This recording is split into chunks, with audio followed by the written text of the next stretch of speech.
नमस्कार, India news देख रहे हैं आप और मैं हूं आपके साथ पुनीता सिंह। आज बुलेटिन की शुरुआत होगी लेकिन बेहद ही दर्दनाक खबर के साथ, बहुत भावुक कर देने वाली खबर के साथ।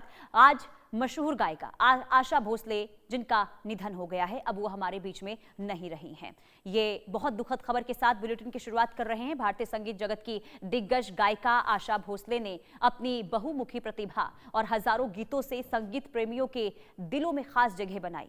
महाराष्ट्र के सांगली में जन्मी आशा भोसले महान गायिका लता मंगेशकर की छोटी बहन है। उन्होंने बेहद कम उम्र में ही गायन की शुरुआत कर दी थी। उनका पहला मराठी गीत चला चला नवबला 1943 में आया, जबकि पहला हिंदी गीत सावन आया फिल्म चुनरिया के लिए 1948 में गाया गया। निजी जीवन में उन्होंने 16 वर्ष की आयु में गणपतराव भोसले की से विवाह किया, जो बाद में टूट भी गया। इसके बाद 1980 में उन्होंने प्रसिद्ध संगीतकार आर.डी. बर्मन से दूसरा विवाह किया। आशा भोसले को उनकी वर्सेटाइल आवाज के लिए जाना जाता है, और जिसमें कबेरे, गजल, भजन, पॉप और शास्त्रीय संगीत तक हर शैली इसमें शामिल है। पिया तू अब तो आजा जैसे गीतों ने उन्हें नई पहचान दी। उन्हें 7 बार Filmfare best film playback award और 1996 में स्पेशल अवार्ड और 2001 में लाइफ टाइम अचीवमेंट अवार्ड से सम्मानित किया गया। साथ ही उन्हें भारतीय सिनेमा के सर्वोच्च सम्मान दादा साहिब फाल्के पुरस्कार से भी नवाजा किया गया है। और सबसे ज्यादा गाना गाने के नाम भी इनका एक अनोखा रिकॉर्ड रहा है। गिनीज वर्ल्ड बुक में इनका नाम शामिल हुआ है। कुल मिलाकर आज बॉलीवुड जगत के लिए और संगीत जगत के लिए बहुत ही ये दर्दनाक खबर सामने आई है। इस वक्त आशा ताई को के जो चाहने वाले हैं, जो इनके गाने को सुनते हैं, जो बचपन से इनके गानों को सुना करते थे, आज हर किसी की आंखें इस वक्त नम नजर आ रही है। हर कोई गमगीन है। आशा भोसले जिन्होंने बॉलीवुड सिनेमा को अनगिनत गाने दिए हैं और अब तक उन्होंने 12,000 से ज्यादा गाने गाए हैं, और इनके नाम एक अनोखा रिकॉर्ड रहा है सबसे ज्यादा गाने गाने का, और इनका नाम जो है गिनीज बुक ऑफ वर्ल्ड में भी शामिल हुआ है। 92 साल की उम्र में इनका निधन हुआ है। दरअसल कल इनकी तबीयत अचानक से खराब होती है। मुंबई के ब्रीच कैंडी अस्पताल में भर्ती करवाया जाता है और तब से ही दुआओं का दौर शुरू हो गया था। हालांकि जब इनके परिवार की ओर से सोशल मीडिया पर यह जानकारी दी गई कि अभी उनके हार्ट में क्योंकि इन्फेक्शन था, चेस्ट में उन्हें काफ़ी दिक्कत हो रही थी सांस लेने में, जिस वजह से उन्हें काफ़ी तकलीफें हो रही थी और यही वजह रही कि उन्हें अस्पताल पहुंचाया गया। लेकिन किसी को ये नहीं पता था कि आज आशा भोसले जो इस दुनिया को अलविदा कह देंगी। लेकिन आज ये बेहद दुखद खबर सामने आई जब आशा भोसले के निधन की जानकारी मिली है और पूरे सिनेमा जगत में शोक की लहर दौड़ गई। और क्योंकि आशा भोसले जिन्होंने हर शैली में गाना गाए हैं, फिर चाहे वो गजल हो, भजन हो, कबेरे हो, हर शैली में इनकी आवाज को बहुत ज्यादा पसंद भी किया गया है।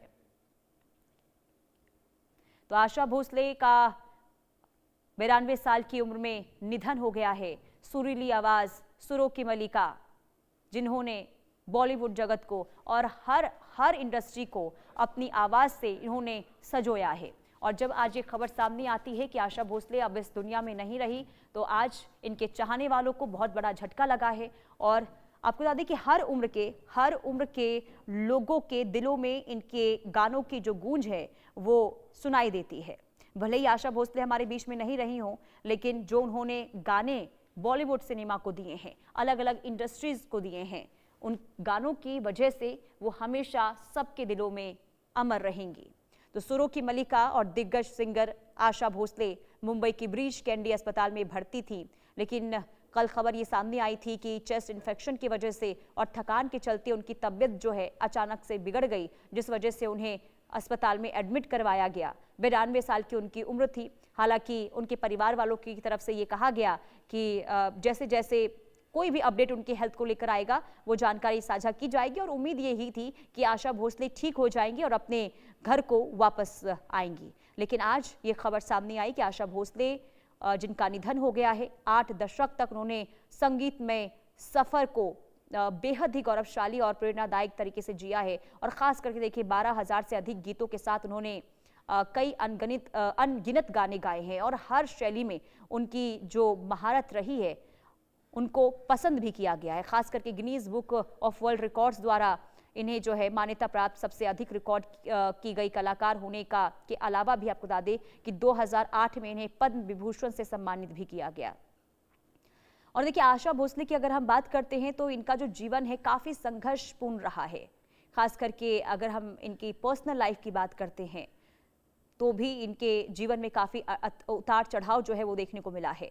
3 बच्चों के साथ वो वापस अपनी माँ के घर आ गई थी, क्योंकि इससे पहले जो शादी उन्होंने की थी इनकी शादी चल नहीं पाई थी।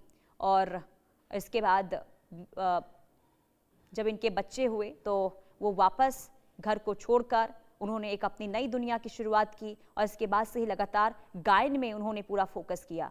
और 1940 के दशक के अंत तक देखिए शुरुआत उन्होंने गाने की और 1950 की बात हो या फिर 60 के दशक की, उन्होंने कई ऐसे गाने गाए हैं जिसे बखूबी पसंद किया गया। खास करके ओपी नैयर हो या फिर आर.डी. बर्मन के संगीत के साथ उन्होंने अपनी एक अलग पहचान बनाई है। और उनके कई ऐसे गाने हैं, खास करके पिया तू अब तो आजा, ये एक ऐसा गाना है जिसे हर कोई पसंद करता है। हर वर्ग के लोगों को उनका हर एक गाना बहुत ज़्यादा देखिए दिल को छू जाने वाला रहता है। दम मारो दम जैसे वेस्टर्न धुनों से लेकर दिल चीज़ किया है जैसी गज़लों में उनकी आवाज़ ने जादू बिखेरा और हर एक गानों को काफ़ी पसंद भी किया गया है। और देखिए, उनकी उपलब्धियों की बात करते हैं तो 2011 में सबसे अधिक गाने रिकॉर्ड करने का उनका एक रिकॉर्ड रहा है। और जैसे कि पहले भी मैंने आपको बताया कि 2008 में उन्हें पद्म विभूषण से सम्मानित भी किया गया है। तो आशा ताई का सफ़र सिर्फ एक देखिए गायकी तक नहीं है, बल्कि आपको बता दें कि कई बार कई मंचों से उन्होंने युवाओं के लिए कई बार देखिए आवाज़ को बुलंद किया है। खास करके महिलाओं के लिए भी, जो महिलाएं प्रताड़ित होती हैं उनको लेकर भी कई बार जो है वो आवाज़ जो है उठाती रही हैं और युवाओं को सपोर्ट करने को लेकर भी ये जानी जाती रही हैं। तो आज संगीत जगत के लिए ये बहुत बड़ा झटका है, बहुत गमगीन ये खबर जिसने हर किसी को देखे, खास करके क्योंकि कई ऐसे लोग हैं जो आज तक इनके गानों को सुनते आए हैं और कई लोग ऐसे भी हैं जो इनके गाने सुन सुनकर बड़े हुए हैं। और जब आज उनके बीच ये खबर पहुंची कि आशा भोसले अब इस दुनिया में नहीं रही, हर किसी की आंखें नम हो गई, हर कोई इस वक्त गमजदा नजर आ रहा है। तो आशा ताई जो अब इस दुनिया में नहीं रही हैं, लता मंगेशकर की छोटी बहन आशा भोसले ने कम उम्र में ही गायकी की शुरुआत कर दी थी और शुरुआती दिनों में ही उन्होंने मुख्यधारा की फिल्मों में गाने के लिए काफ़ी संघर्ष भी करना पड़ा है। यानी कि अब उन्हें अगर फिल्मों में ब्रेक हो, कभी आसानी से उन्हें कोई चीज़ नहीं मिली है, लेकिन इसके बावजूद भी जो उन्होंने मेहनत की, जो उनका संघर्ष रहा, एक बार उन्हें उस मुकाम पर लेकर आया कि पूरी दुनिया आज उनकी गायकी की मुरीद है। 16 साल की उम्र में उन्होंने शादी की और बाद में मशहूर संगीतकार आर.डी. बर्मन से शादी की, जो उनके संगीत सफ़र का एक सुनहरा दौर था और कई अवार्ड्स उन्होंने अपने नाम किए हैं। कई ऐसे गाने हैं जो आज भी उन्हें काफ़ी पसंद किए जाते हैं।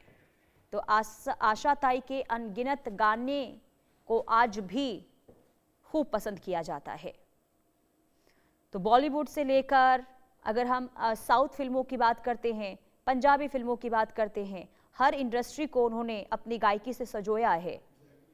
और सबसे ज़्यादा अगर हम बॉलीवुड की बात करते हैं तो बॉलीवुड में उन्होंने कई एक्ट्रेस को अपनी आवाज़ दी है और जिस शैली में उन्होंने गाना गाया वो गाना सुपर हिट रहा है। आशा भोसले आज हमारे बीच में नहीं है, लेकिन हमेशा उनके गानों को लेकर जो सुपर हिट गाने हैं उन्हें हमेशा उनके गानों के जरिए याद किया जाएगा। आशा भोसले हमेशा अपने गानों की वजह से अमर रहेंगी। तो कल तबीयत खराब हुई, अस्पताल में भर्ती करवाया गया, लेकिन किसी को नहीं पता था कि आज ये दुखद खबर सामने आएगी आशा भोसले से जुड़ी हुई। और ये खबर सामने आई कि आशा भोसले अब हमारे बीच में नहीं है। काफ़ी दिनों से देखिए उनको जो है समस्या आ रही थी सांस लेने में। इसके बाद खबर सामने आई कि चेस्ट में इन्फेक्शन की वजह से उन्हें अस्पताल में भर्ती करवाया गया है। और आज ये खबर कि आशा भोसले अब इस दुनिया में नहीं रही हैं। तो ये बहुत ही दुखद खबर आज सामने आई है। फिल्मी दुनिया से सिंगर आशा भोसले का 92 साल की उम्र में निधन हो गया है और आज दोपहर मुंबई की ब्रीच कैंडी अस्पताल में उन्होंने अंतिम सांस ली है।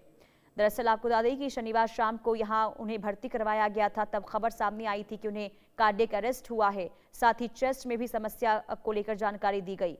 बाद में उनकी पोती जनाई भोसले ने कहा था कि उन्हें सिर्फ थकान और चेस्ट में दिक्कत है, तो इसके बाद उनके चाहने वालों ने राहत की सांस ली थी और ये भी उन्होंने कहा था कि बहुत जल्द वो ठीक हो जाएंगी। लेकिन आज उनके निधन की इस खबर ने सभी को झकझोर कर रख दिया है।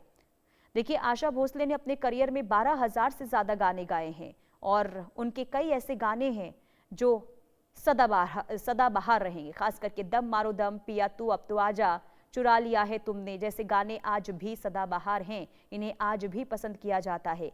आशा भोसले के लिए संगीत का सफर जितना आसान लगता है उतना है नहीं। उनका जो जीवन है एक फिल्मी कहानी की तरह है, क्योंकि आशा भोसले एक मशहूर थिएटर एक्टर और क्लासिक सिंगर दीनानाथ मंगेशकर की बेटी हैं और महान गायिका लता मंगेशकर की छोटी बहन है। जब वो सिर्फ 9 साल की थी तब उनके पिता का निधन हो गया था, जिसकी वजह से उन्होंने बहन लता मंगेशकर के साथ मिलकर परिवार को सपोर्ट करने के लिए सिंगिंग की दुनिया में कदम रखा था और यहीं से उन्होंने अपने गायन की शुरुआत भी की थी। और 16 साल की उम्र में आशा भोसले ने बड़ी बहन लता के 31 साल के सेक्रेटरी गणपत राव भोसले से भागकर शादी कर ली थी। लता जी और उनका परिवार शादी के सख्त खिलाफ था और इसके कारण उन्होंने आशा से लंबे समय तक बातचीत बंद कर दी थी। एक दौर ऐसा भी आया था जब दोनों बहनों के बीच में टकराव भी देखने को मिला था। हालांकि शादी के बाद आशा भोसले को काफी मुश्किलों का सामना भी करना पड़ा था। खबरें ये भी सामने आई थी कि घरेलू हिंसा का वो शिकार हुई हैं। वहीं जिंदगी से इतनी निराश हो गई थी आशा भोसले कि खुद को उन्होंने खत्म करने को लेकर भी बताया कि कदम उठाया गया था उनके द्वारा, और इन्होंने ये खुद एक इंटरव्यू में ये तमाम बातें कही है। दरअसल बता दें कि 1960 में वो पहले पति से अलग हो गई और जब आशा भोसले की पहली शादी टूट गई और वो अपने 3 बच्चों के साथ वापस अपने परिवार के साथ आ गई, तब धीरे धीरे दूरियां जो हैं वो कम होनी शुरू हो गई थी परिवार के साथ। हालांकि आशा भोसले ने फिर दूसरी शादी संगीतकार आर.डी. बर्मन के साथ की थी और दोनों की मुलाकात 1956 में हुई थी। वो उनकी गहरी दोस्ती और संगीत का सफर फिल्म तीसरी मंजिल के दौरान इनकी जो नजदीकियां हैं वो शुरू हुई थी और फिर लगातार काम करते हुए दोनों की अच्छी दोस्ती हुई और धीरे धीरे ये दोस्ती प्यार में बदलनी शुरू हो गई थी। इसके बाद आर.डी. बर्मन ने एक दिन मौका पाकर आशा के सामने शादी का प्रपोजल रखा था और आशा ताई ने तुरंत इसे लेकर हामी भी भर दी थी। लेकिन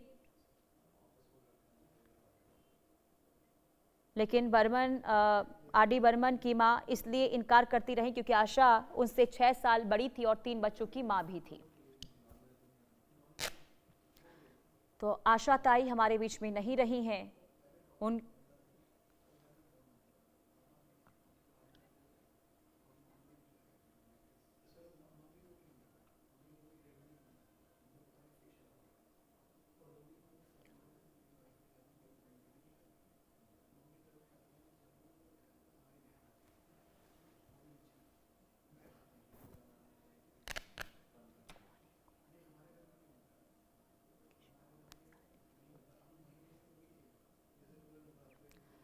तो आशा ताई को लेकर आज बहुत ही दर्दनाक ये खबर सामने आई है। आशा भोसले अब इस दुनिया में नहीं रही हैं, उनका निधन हो गया है।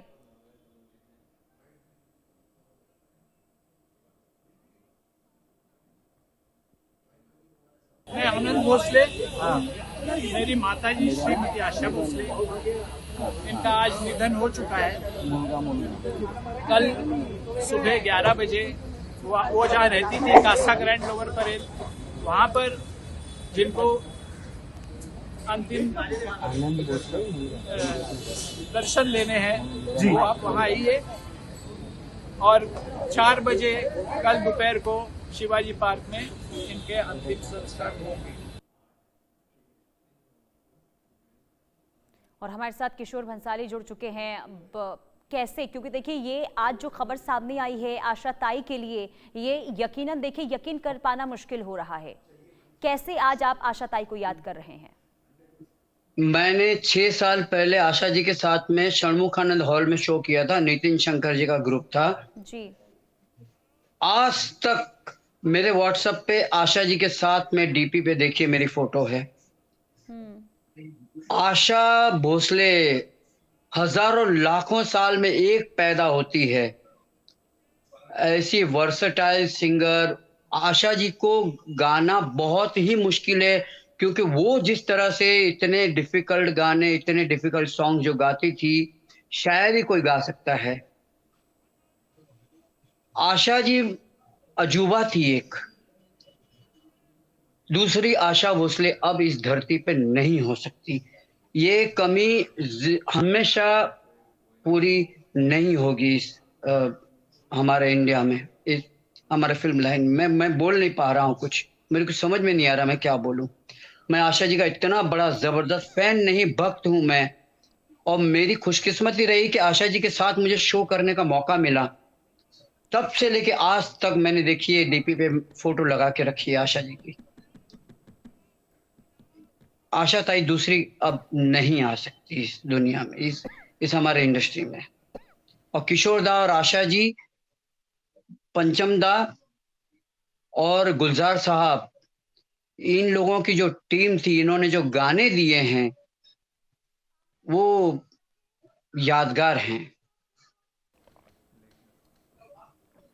जी बिल्कुल। देखिए ये अब जिस पल को आप बयां कर रहे हैं किशोर जी, आज हर कोई, खास करके जिन्होंने उनके साथ समय बिताया है, और उसी का जिक्र आप भी कर रहे हैं।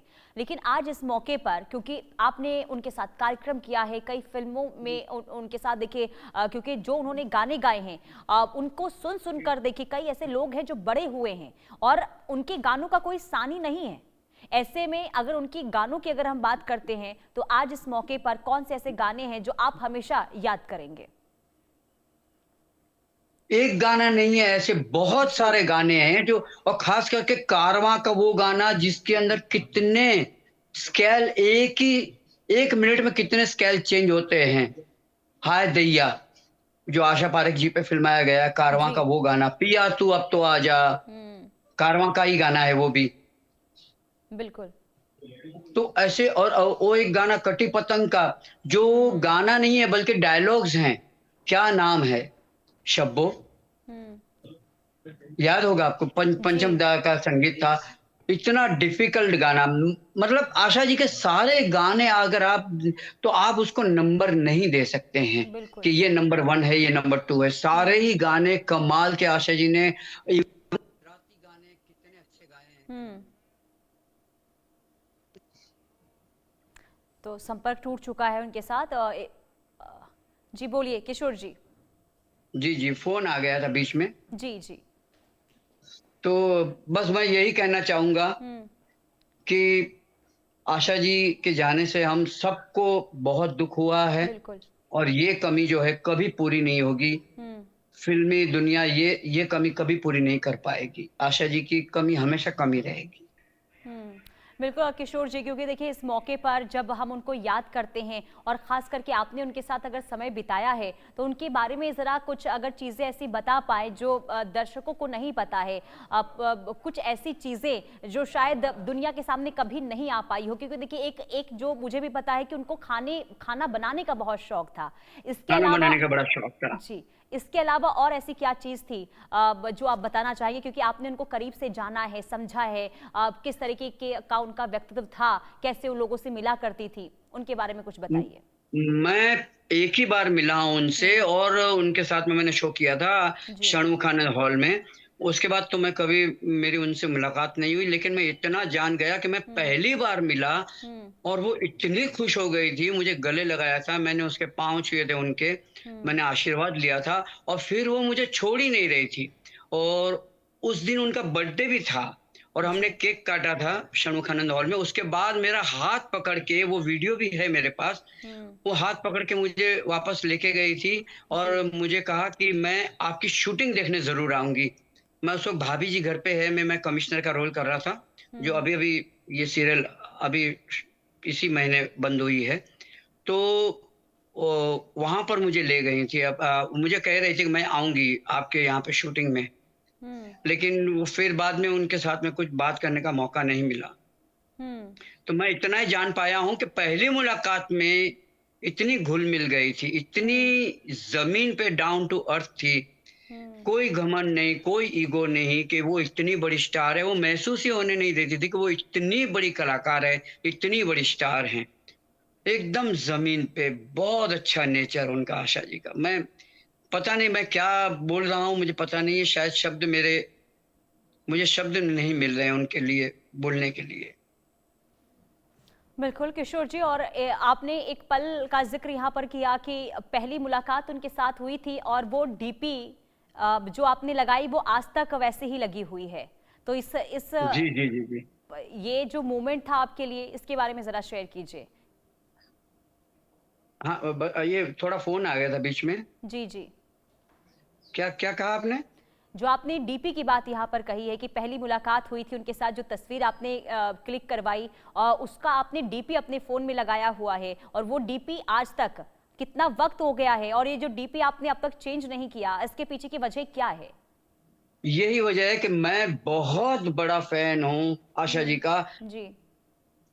आशा ताई, मैं क्या बताऊं, आशा ताई और किशोर दा की जो जोड़ी थी, जो उन्होंने दोनों ने जो गाने दिए, अभी मैंने वो भी बताया कि पंचम दा, आशा जी, किशोर दा और गुलजार साहब ने जो मेरे सामान तुम्हारे पास है, वो गाना जो गुलजार साहब ने लिखा था, पंचम दा ने, वो कमाल का गाना उन्होंने, आशा जी ने गाया था।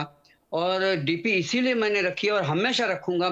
जिंदगी भर मैं आशा जी की तस्वीर ही डीपी पे रखूंगा, क्योंकि मुझे लगता है कि ऐसी गायिका अब कोई नहीं पैदा होगी। मैं जिंदगी भर यही डीपी रखूंगा मेरे व्हाट्सएप पे। इस डीपी को अभी मैं नहीं हटाऊंगा कभी। आपने देखा होगा कि डीपी पे मैंने हाथ जोड़े हुए हैं आशा जी के सामने। नतमस्तक हूं मैं उनके सामने। बिल्कुल। और किशोर जी देखिए, आज जो उनका व्यक्तित्व रहा है, जिसके बारे में आप भी बता रहे हैं कि ज़मीन से जुड़ी हुई वो थी, और जिससे भी मिलती थी दिल खोल कर वो मिलती थी, खास करके वाकई में देखिए ऐसा है कि उनके जैसा कोई दूजा अब नहीं आएगा। और जो उन्होंने अनगिनत गाने दिए हैं इस इंडस्ट्री को, और ना सिर्फ बॉलीवुड के लिए बल्कि अलग अलग भाषाओं में उन्होंने संगीत दिया, गाना गाया है, और हर हर हर क्षेत्र में उनके गाने को पसंद भी किया गया है, हर भाषा में उनके गाने को पसंद किया गया है। अब और खास करके जो उनकी शैली रही है गाने की, चाहे फिर वो गजल हो, भजन हो, या फिर किसी भी तरीके का गाना हो, हर में उन्होंने आवाज दी, हर शैली में उन्होंने आवाज दी, और हर शैली में उनकी आवाज को पसंद गाना किया गया। निगाहें मिलाने को जी चाहता है, रोशन साहब का गाना, कितना कठिन गाना है और क्या आशा जी ने गाया है उसको। उनकी जोड़ी ओपी नैयर साहब के साथ खूब रही, क्योंकि वो ऐसी कंपोजिशन बनाते थे कि बोलते थे कि इस गाने मैंने जो कंपोजिशन बनाई है उसमें आशा जी ही फिट बैठती हैं। जी। और नैयर साहब और आशा जी की जोड़ी, पंचम दा ने ये भी कहा था कि अगर आशा देखो, अगर तुम नहीं गाओगी गाने तो मैं ऐसे गाने बनाना ही बंद कर दूंगा, क्योंकि ये गाना सिर्फ तुम ही गा सकती हो, ऐसा पंचम दा ने कहा था आशा जी को। और वो बात सही भी थी, क्योंकि उन गानों को अगर कोई न्याय दे सकता था तो सिर्फ आशा जी। बिल्कुल। और किशोर जी, क्योंकि देखिए आपने अभी 2 शब्द गुनगुनाए हैं, अगर अगर आप उनके किसी गीत को आज यहाँ पर गुनगुनाएं तो इससे बेहतर उन्हें कोई श्रद्धांजलि हो नहीं सकती। क्या कोई गीत आप उनका गुनगुनाएंगे? उनका गुजराती गाना मुझे बहुत पसंद है। जी। हेला जी रे मारे हटू पाटण थी पटोड़ा मोंगलावजो, एमा रूड़ा रे रूड़ा रे मोरलिया चितरावजो, पाटण थी पटोड़ा मोंगलावजो। वो गाना मुझे बहुत पसंद है जो आशा जी ने गाया है गुजराती में। बिल्कुल। और आज आप उन्हें किस तरीके से याद कर रहे हैं किशोर जी? बस ऐसे ही कि आशा जी, मैंने आशा जी से एक बात और कही थी, मुझे अभी याद आया। मैंने कहा कि आप लता जी, रफी साहब, किशोर दा, पंचम दा, एच.डी. बर्मन साहब, कल्याणी आनंद जी, लक्ष्मीकांत प्यारलाल, मदन मोहन, ये जो दिग्गज इतने बड़े बड़े, रोशन जी, राजेश रोशन, ये हमारे तुर्रम खां जो हो गए, इवन लिरिक्स आनंद बख्शी साहब, मजूर सुल्तानपुरी, सारे हमारे जो लिरिक्स हैं इंदिवर जी, आप लोगों ने जो काम किया है, आप सही बताइए कि आप हैं कौन? क्योंकि आप लोगों ने जो काम किया है वो कोई इंसान तो कर नहीं सकता, कोई फरिश्ता ही ये काम कर सकता है। आप हमारी नजर में फरिश्ता हो। ये मैंने आशा जी से कहा था, मुझे अभी याद आया। रूम के हम लोग वहाँ षणमुखानंद हॉल के अंदर जब रूम में बैठे थे, तब और भी काफी लोग वहां पे बैठे थे, तब मैंने ये बात उनसे कही थी। तो मुस्कुराई थी, एकदम हंस पड़ी थी आशा जी। बोले नहीं नहीं, हम इंसान ही हैं, हम कोई फरिश्ते नहीं हैं। मैंने कहा नहीं, ये आप लोगों ने जो किया है ना, वो सिर्फ फरिश्ते ही कर सकते हैं। जी। ये मुझे अभी याद आया, देखिए। बिल्कुल, और आपकी तो भावनाएं और जिस तरीके से उनको याद करके आपकी आंखें नम हो रही है किशोर जी। आज हर कोई, खास करके जो जिन्होंने उनको अपने करीब से जाना है, उन्हें समझा है, आज हर कोई भावुक इस वक्त नजर आ रहा है। आप बने रहिएगा आशा किशोर जी, आप बने रहिएगा किशोर जी, आपके पास वापस लौटेंगे। हमारे साथ संवाददाता शाहिद अंसारी भी जुड़ चुके हैं। शाहिद, क्या वहां से जानकारी मिल रही है? आगे किस तरीके से प्रक्रिया को आगे बढ़ाया जा रहा है? अंतिम संस्कार कब तक किया जाएगा? क्या और अपडेट? देखिए, जिस तरह से आपको मैं बता दूं कि कल से जब उनको एडमिट किया गया, या एडमिट पहले ही किया गया था, और कल से जो है उनकी तबीयत ज़्यादा नासाज रही है। ये बातें जैसे ही रही हैं, उसके बाद उनके सीने में दर्द, और फिर उनकी जो है पोती की तरफ से जो है एक बयान आया कि इसमें उन्होंने ये बताया है कि उनके चेस्ट में इन्फेक्शन हुआ और इसकी वजह से उनको जो है ट्रीटमेंट शुरू है। हॉस्पिटल की बात करें तो डॉक्टर प्रतीत की टीम जो है पूरी तरह से मशक्कत कर रही थी, मेहनत कर रही थी कि तबीयत सुधार आ जाए, लेकिन मालिक को कुछ और मुमकिन था। 92 साल की उम्र में आज उन्होंने जो है आखिरी सांसें ली, और उसके बाद बॉलीवुड में मातम पथरा। न सिर्फ बॉलीवुड बल्कि हर एक जो उनके चाहने वाले, उनके प्रशंसक, उनके लोग, उनके गानों के पसंद करने वाले, ऐसा तो था कि उनकी जो जिंदगी रही है, पूरी जिंदगी की अगर हम बात करें 50 से 60 साल, ये सारे उनके गाने, इतने सारे गाने, इतने सारे भाषाओं में गाने, ये सारी चीजें देखेंगे आप तो जाहिर सी बात है कि जब उनको कल जब उनकी तबीयत को लेकर जो है बातें बाहर आई, तो उसके बाद से सभी लोगों में जो है मायूसी छा गई। सिर्फ देश ही नहीं बल्कि विदेशों में भी जो है, लंदन, अमेरिका, यूरोप, कहीं कहीं भी, क्योंकि हर जगह जो है उनके चाहने वाले लोग थे। देखिए, उससे सबसे बड़ी ज्यादा जो एक और उनकी जीती जागती मिसाल अगर आप देखेंगे तो सबसे बड़ी ये भी थी कि चाहे वो आशा भोसले हो या लता मंगेशकर हो, उनके जो गाने हैं उस दौर में गाए गए थे। आज की मौजूदा नस्ल जो है, आज के मौजूदा जो सिंगर है वो उनकी रिमिक्स करती है। ऐसा नहीं है कि उनकी जगह कोई ले सकता है, कोई नहीं ले सकता उनकी जगह, लेकिन हर एक जो सिंगर है वो अपने आप को अपना आइडियल मानता है। हर एक चाहता है कि उनके जैसे गाने की कोशिश करे, लेकिन वो चिराग जो है एक तरह से बुझ गया है। लेकिन उनके गाने, ये गाने जो है ये हमेशा जिंदा रहेंगे, हमेशा सुने जाएंगे, हमेशा उनके गानों पर रिमिक्स जो है लोग करेंगे। उनके गाने हर जगह सुनाई देंगे। जैसे आज से 50 साल पहले के गाने आप देख लें तो वो आज भी सुने जा रहे हैं। आज भी वो गाने जो है, जो उनके बोल है, जो उनके अल्फाज, जो शब्द हैं, वो आज भी हकीकत की कसौटी पर खरे उतरते हैं। आज जब उन्होंने आखिरी सांसें ली हैं तो उसके बाद हॉस्पिटल के बाहर, ब्रिज कैंडी हॉस्पिटल के बाहर, चूंकि हॉस्पिटल की तरफ से कोई बयान नहीं आया था, उसकी वजह यह रही है कि हॉस्पिटल जो प्रशासन रहा है, जो डॉक्टरों की टीम रही है, वो हर मुमकिन कोशिश कर रही थी कि उनकी तबीयत में जो है सुधार आ जाए। फिर उसके बाद जो है वो लोगों को खुशखबरी दे कि उनकी सेहत बेहतर हो गई है या सेहत में सुधार आ रहा है। लेकिन चूंकि हालात ऐसे थे नहीं, उनके सीने में जो दर्द हुआ, इन्फेक्शन, ये सारी चीजें, और वो जो अटैक, ये सारी चीजें जो हुई है, तो इसके लेकर डॉक्टरों की टीम लगातार जो है पिछले, अगर हम 24 से 48 घंटे की बात करें तो डॉक्टरों की टीम लगातार उनके साथ मौजूद रही और पल पल की जो है निगरानी कर रही थी कि उनके किसी भी तरह से उनके जो है सेहत बेहतर की जाए, उनको बचाया जा सके। लेकिन वो मुमकिन नहीं था। आज उन्होंने आखिरी सांसें जब ली तो उसके बाद सभी में मायूसी की लहर दौड़ गई है, पूरे मुल्क में, पूरे देश में, देश विदेश में, जहाँ पे भी जो है उनके प्रशंसक हैं। कल से ही जो है लोग दुआओं का सिलसिला जारी रहा। मंदिर, मस्जिद, गिरजा और गुरुद्वारे, दरगाहें, हर जगह जो है उनके चाहने वालों के, ऐसा नहीं था कि उनके गाने किसी मजहब या विशेष या व्यक्ति के लिए गाए गए, बल्कि उनके गाने जो रहे हिंदी, उर्दू या बाकी जो लैंग्वेजेस रहे हैं उनमें जो है उनके गाने बड़ी संख्या में रहे, उनके गाने गाए गए। और इसकी यही वजह रही है कि हर तबके से, हर मजहब से, हर समाज से जो लोग रहे वो उनको जो है उनके लिए दुआएं कर रहे थे। कल से सभी ये कोशिश कर रहे थे, दुआएं कर रहे थे कि कैसे भी उनकी तबीयत में सुधार आ जाए, लेकिन मालिक को मंजूर नहीं था। 92 साल साल की उम्र में उन्होंने अपनी आखिरी सांसें ले, लेकिन एक बात ये माननी पड़ेगी कि उन उम्र के आखिरी दौर में भी जो है उन्होंने अपने पेशे से जो है नाइंसाफी नहीं की, बल्कि उन्होंने उनका अपने पेशे के साथ जो है वो हमेशा से जो है जुड़ी रही।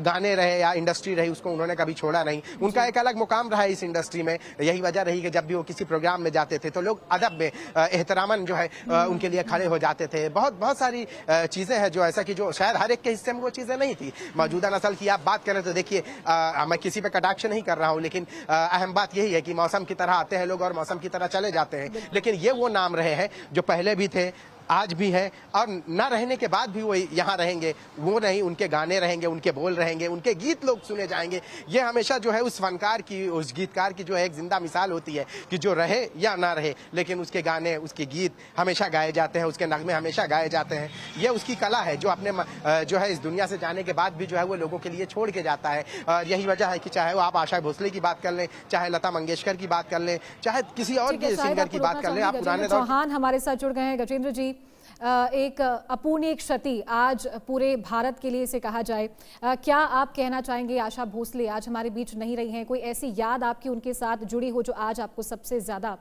याद आ रही हो और वो याद करके आप बहुत ज्यादा आज दुखी हो? सबसे पहले तो मैं ऐसी महान आत्मा को अपनी श्रद्धांजलि देता हूँ जी, क्योंकि महान इसलिए कहा कि उन्होंने जो अचीव किया है वो अद्भुत है। एक जीवन में कलाकार को इतना अचीव करना असंभव के समान है एक्चुअली, और उन्होंने उस असंभव को संभव कर दिखाया है। ये बहुत बड़ी बात है। बहुत सारे अवार्ड, बहुत सारे अचीवमेंट, बहुत सारे गाने, और ऐसे ऐसे गाने जो बहुत डिफिकल्ट सॉन्ग थे उनको उन्होंने बहुत आसानी से गाया है। एक याद मेरी जुड़ी हुई है उनके साथ। वैसे तो मुलाकात कई बार स्टूडियोज में हुई है उनके साथ, लेकिन जो एक याद जो है, उन्होंने अपने 83rd बर्थडे पे मुझे इनवाइट किया था, और मुंबई में एक ऑडिटोरियम है, वहां पे उन्होंने फंक्शन ऑर्गेनाइज किया था। मुझे याद है मनोज कुमार साहब भी मेरे साथ थे वहां उस फंक्शन में।